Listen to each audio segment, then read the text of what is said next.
Welcome once again to our 14th episode. We are so glad that you have kept it here. We invite you to check out our previous episodes. They have great content to empower you as a parent, either as a mother, as a father who is intentional about being involved in your child's educational journey. We invite you to check out the previous episodes. We have amazing content and information just for you that is meant to empower you to be more intentional, be more purposeful, be more informed as you walk the education journey with your child. So today I want to talk about important lessons that I have learned in the course of running a school. I know that in previous episodes I talked about how our Mercy School came to be, and I'll go just a little bit into the journey here. How did Al Mercy start? There are various stages or points at which this story begins. The first one, actually, I would say, is back then when I was in fourth form.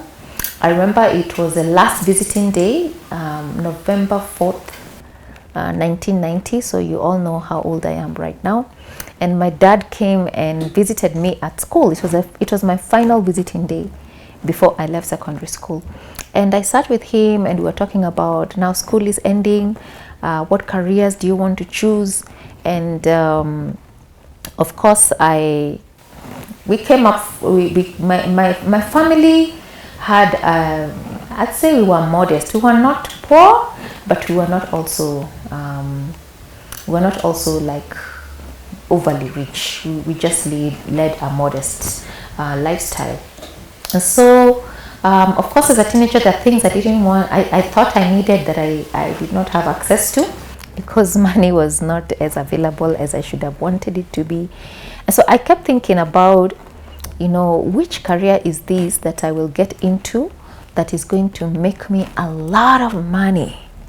I wanted to be an independent woman, never have to depend on any man for anything. And so we sat there, visiting day. My dad, as usual, came carrying his basket of goodies, food, all those things that high schoolers like.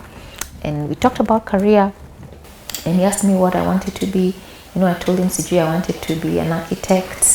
I said first choice architect, second choice law, third choice information science.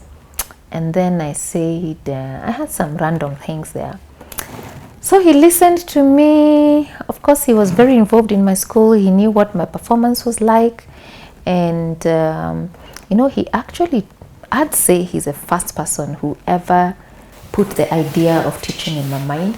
And he told me, I think that you should actually put teaching as your first choice. I don't know where that came from. I'd sworn that I would never be a teacher because mom was a teacher. Another one of my sisters was a teacher. Another brother of mine was a teacher. I was like, the family has enough teachers. Plus, they were not paid very well. So anyway, for some reason, I actually obeyed my dad. Put up teaching as my first choice. He told me many things about the opportunity to impact the opportunity. He just gave me a pep talk, basically about teaching.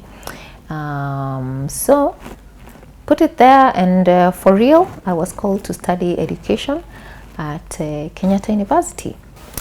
So that was, I think, the first seed that was planted. Then fast forward, I go to during my first year at the university, I went on a personal retreat. I was praying, and the one of the people, the participants there, just came and told me about my future, like literally. And they told me about what they saw about me in the future, impacting families. And by the way, that guy ended up becoming my husband. Yeah. And then and at a later date, when I was serving at the church, again, we used to do OMBI, a prayer training program, and we had taken participants out on a retreat. And for the first time, I saw a vision of, many children, and I was standing before them, and I was, directing them and impacting them. And I was like, now what is that about? Because honestly, at that point, I was not feeling children. I did not even have one of my own. And I was not serving anywhere near children ministry. I felt that children were just too much. But I packed it. And then later, when I began to work, in the church family department, the burden for young people began to build in my heart. And I started remembering all those things that had happened, before, many years before. And the burden grew until one day I literally, handed in my resignation, and I stepped out to begin Almasi School. It was a business. I didn't know anything about running a business. I had no savings whatsoever.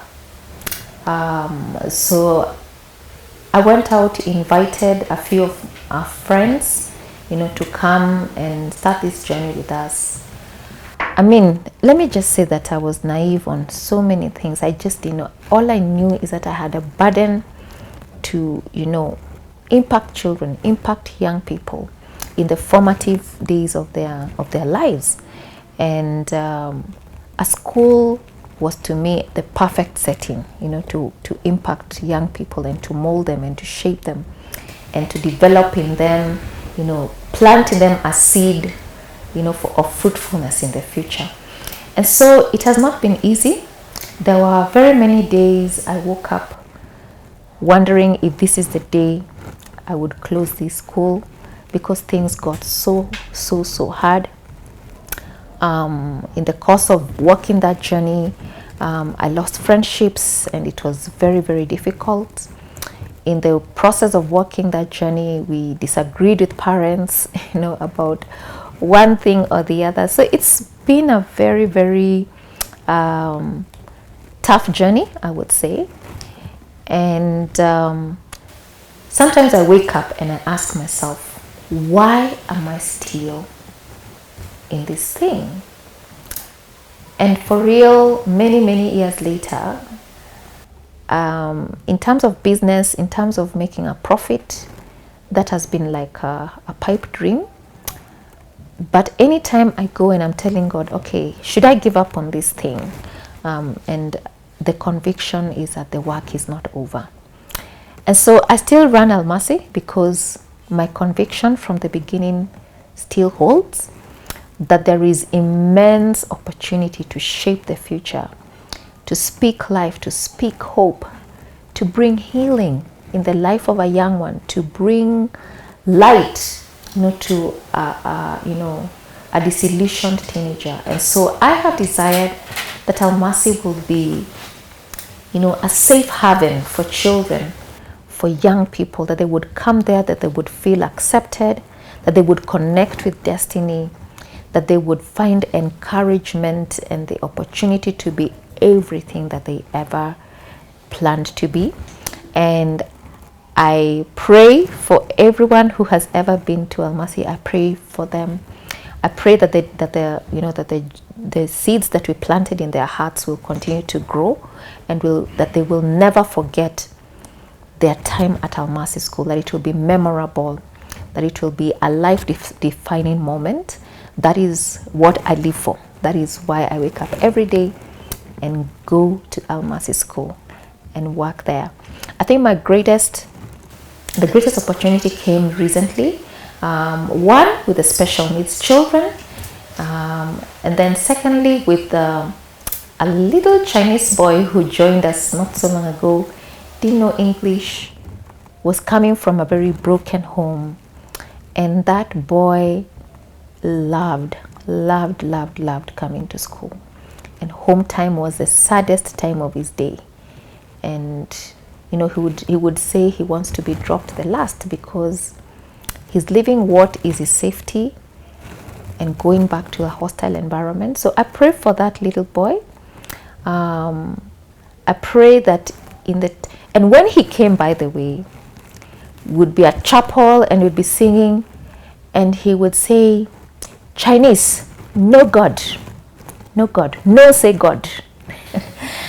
But within about a year or so, Danny was worshiping, Danny was raising his hands. I mean, he just loved chapel sessions. They were his favorite. And just to see that transformation, and I remember looking at that young man and saying, there were days I used to think, maybe God will send me as a missionary to China. And I said, well, he brought China to me. And I pray for that boy that, his time in Almasi, I don't know whether he's going to come, because with the COVID season, he dropped out. But I pray that, that boy will have his mark on him, and that God would use him to make a difference in many, many generations back in his country. So that is why I love Almasi. It is a God thing. It is my passion. It is my area of influence.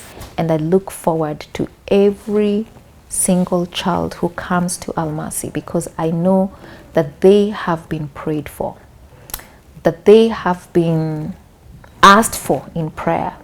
And I know that when they land in Almasi, it is for a very, very specific reason, which I do not take for granted. I tell that to my staff every day.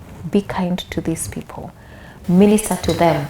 You don't know why they're here. You don't know if this is their last, I don't know. But we are very, very passionate about ministering and impacting the young people. And so my prayer is that you, as a parent who is listening to me, that you would choose this, that you would choose Almasi, and that we would work together towards, shaping the future of this wonderful son and daughter of yours. Thank you for watching. Thank you for listening. My name is Sophia. I am the director and founder of Almasi School, and we hope to see you soon. Thank you.